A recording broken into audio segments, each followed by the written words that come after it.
नमस्कार मित्रांनो, स्वागत आहे तुमचं आपल्या नव्या ब्लॉगमध्ये. तर तुम्ही तयार आहात का एका जबरदस्त रोड जर्नीसाठी? आजचा प्रवास सुरू होतोय हंडेवाडीमधून आणि जातोय होळकरवाडी मार्गे थेट कानिफनाथ रोडकडे, जिथे निसर्ग, शांतता आणि भक्ती एकत्र येतात. हा रस्ता फक्त रस्ता नाहीये मित्रांनो, हा एक नवीन एक्सपिरियन्स आहे. आपण होळकरवाडीमध्ये प्रवेश करत आहोत. ग्रामीण महाराष्ट्राचं खरं रूप इथेच दिसतं. साधी माणसं, शांत जीवन आणि सिटी लाईफमधून मिळणारी खरी सुटका. जसं जसं पुढे जातोय तसं तसं वातावरण बदलतंय. हवा अधिक शांत, रस्ता अधिक सुंदर आणि मन आपोआपच कानिफनाथ महाराजांकडे ओढलं जातंय. आता समोर आहे कानिफनाथ रोड. इथे आल्यानंतर फक्त प्रवास संपत नाही, तर एक वेगळीच ऊर्जा मिळते. मित्रांनो, जर तुम्हाला असा रोड ट्रिप वाईब आवडत असेल तर व्हिडिओला लाईक, शेअर आणि सबस्क्राईब करा. कमेंटमध्ये तुमचा अनुभव लिहा आणि अशाच जबरदस्त व्लॉगसाठी चॅनलला सबस्क्राईब करा. चला तर मग हा प्रवास एन्जॉय करूया आणि पुढच्या सीनकडे जाऊया. आणि मित्रांनो, आता खरी जर्नी सुरू होते. समोर दिसते कानिफनाथ गड, उंच, भव्य आणि इतिहास व भक्तीने भारलेला.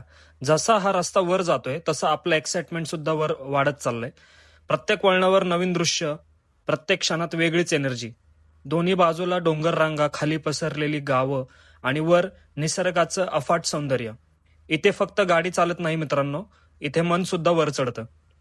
वारा वेगात वाहतोय, ढग जवळ येत आहेत आणि वातावरण पूर्णपणे सिनेमॅटिक झालंय. कानिफनाथ गडचा हा प्रवास फक्त डेस्टिनेशनसाठी नाही, तर आतून शांत होण्यासाठी आहे. आणि जसं जसं आपण वर जातोय तसं तसं जाणवतोय श्री कानिफनाथ महाराज यांची उपस्थिती. एक वेगळीच ताकद, एक वेगळीच शांती. मित्रांनो, हा प्रवास शब्दात सांगणं कठीण आहे, तो फक्त अनुभवायचा असतो. आणि मित्रांनो, तो क्षण जवळ आलाय. गड संपत आलाय आणि समोर कानिफनाथ महाराजांचं मंदिर दिसू लागलंय. एवढा प्रवास, एवढी वाट आणि आता मन आपोआप शांत होत चाललंय. इथं पोहोचल्यानंतर थकवा राहत नाही, उरते ती फक्त भक्ती आणि समाधान.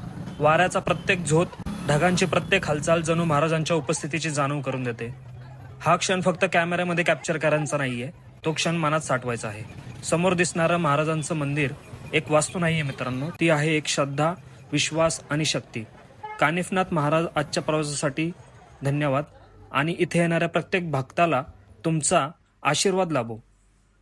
चला मग आता मंदिराच्या दिशेने जाऊया, शांतपणे, श्रद्धेने. इथे भक्त श्रद्धेने कानिफनाथ महाराजांचा धागा बांधून घेतात. एवढा प्रवास करून, एवढं चढून शेवटी आपण आलोय कानिफनाथ महाराजांच्या मंदिरात. इथं पाऊल टाकताच मन आपोआप शांत होतं. वारा, घंटानाद आणि भोवतालची शांतता, सगळंच वेगळं वाटतं. गडाच्या माथ्यावर वसलेले हे मंदिर साधे आणि स्वच्छ आहे, परंतु या साधेपणातच त्याची खासियत आहे. इथे येणाऱ्या भक्ताचा विश्वास. या जागेवर भक्त आपल्या मनातील इच्छा धाग्यात बांधून कानिफनाथ महाराजांना सांगतात. कानिफनाथ महाराजांना रक्षण करते, संकट दूर करणारे आणि मनोकामना पूर्ण करणारे नाथ म्हणून ओळखलं जातंय. आजही नवस करणे, धागा बांधणे, नवस पूर्ण झाल्यावर दर्शन घेणे या श्रद्धा भक्तांमध्ये खोलवर रुजलेल्या आहेत. ग्रामीण भागात शेतकरी, मेंढपाळ, वारकरी कानिफनाथ महाराजांना आपलं कुलदैवत किंवा ग्रामदैवत मानतात.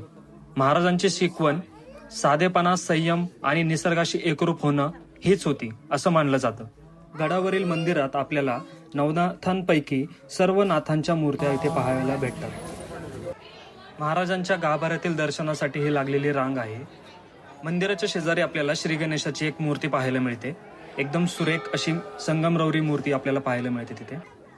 आता आपण मंदिरामध्ये प्रवेश करत आहोत. जय कानिफनाथ महाराज. असे श्रद्धा ज्याच्या ओरी, त्यासी दिसे हा कानिफा मुरारी. आणि हे आहे 1 फुटाच्या गाभाऱ्यातील हे रहस्यमयी मंदिर, जिथे कितीही जाड माणूस आतमध्ये अगदी सहजपणे जाऊ शकतो.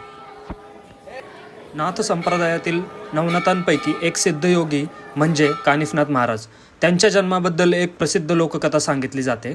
नाथ संप्रदायाचे आदिगुरु दत्तात्रेय यांच्या कृपेने नवनाथांचा अवतार झाला असेही मानले जाते. त्या परंपरेनुसार एकदा दैवी शक्तीने निर्माण झालेले दिव्य बीज एका हत्तीच्या कानात प्रवेशलं. कालांतराने त्या हत्तीच्या कानातून एक तेजस्वी बालक प्रकट झाला. कारण त्यांचा अवतार हत्तीच्या कानातून झाला आहे, म्हणून त्यांना कर्णातून जन्मलेले कानिफ असे नाव पडले आणि पुढे ते कानिफनाथ म्हणून प्रसिद्ध झाले असे लोककथांमध्ये सांगितले जाते. दर्शन घेऊन मंदिरातून बाहेर पडताना मन एकदम शांत झालंय. नमस्कार मित्रांनो, आपण घेऊन आलोय आपल्या नवीन व्लॉगमध्ये. श्री क्षेत्र कानिफनाथ महाराज यांच्या बोबदेव येथील मंदिरामध्ये आपण मागे पाहू शकता. बोबदेव येथील टेकडी आहे, त्यामध्ये महाराजांचं मंदिर आहे एक सुरेख. पुण्याजवळच असलेलं आपले हे हडपसरच्या जवळ असणारं कानिफनाथ महाराजांचं मंदिर होळकरवाडीतून अगदी 10 मिनिटाच्या अंतरावर असलेले हे मंदिर आहे. आणि या मंदिरामध्ये आपल्या नाथ संप्रदायातील एक कानिफनाथ महाराज जे आहेत त्यांचं हे मंदिर आहे. आख्यायिका अशी सांगते की इथे महाराजांनी वर्षानुवर्षे तपश्चर्या केली होती.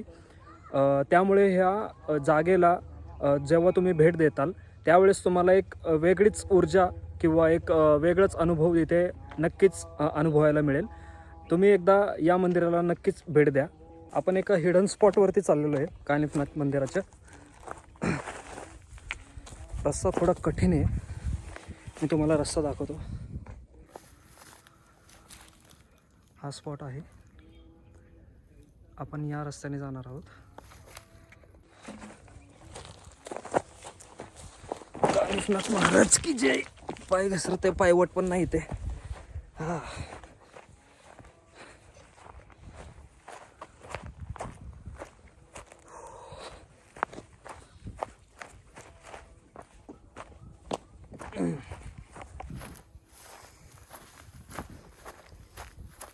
इथे एक छोटीशी पायवाट दिसते आपल्याला. त्या पायवाटेने आपण जाण्याचा प्रयत्न करत आता. चला.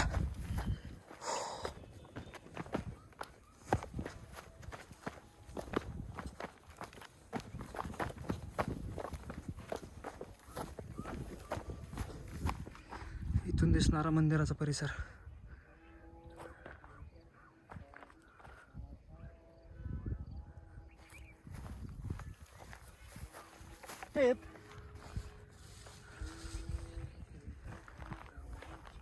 मंदिरापासून दिसणारा हा पूर्ण परिसर तुम्ही बघू शकता इथे.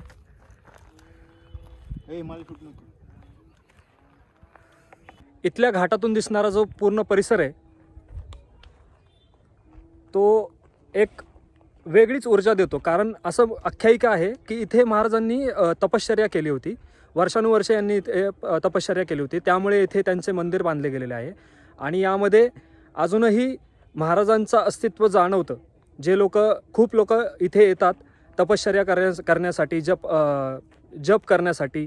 हे मंदिर खूप साधं आहे, पण इथे भक्त येतात त्यांच्या मनातील श्रद्धा पूर्ण करण्यासाठी.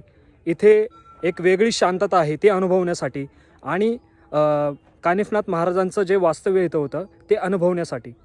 तर तुम्ही पण नक्की या ठिकाणी आणि या अद्भुत ऊर्जेचा नक्कीच तुम्ही अनुभव घ्या.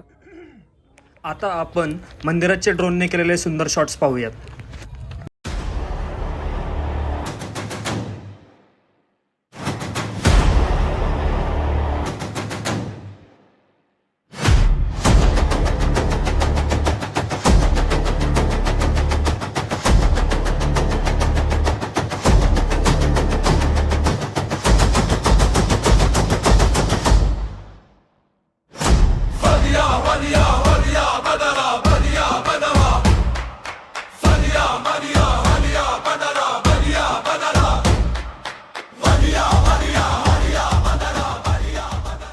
मित्रांनो, कानिफनाथ मंदिराचा हा प्रवास जर तुम्हाला आवडला असेल तर चॅनलला लाईक, शेअर आणि सबस्क्राईब करायला विसरू नका.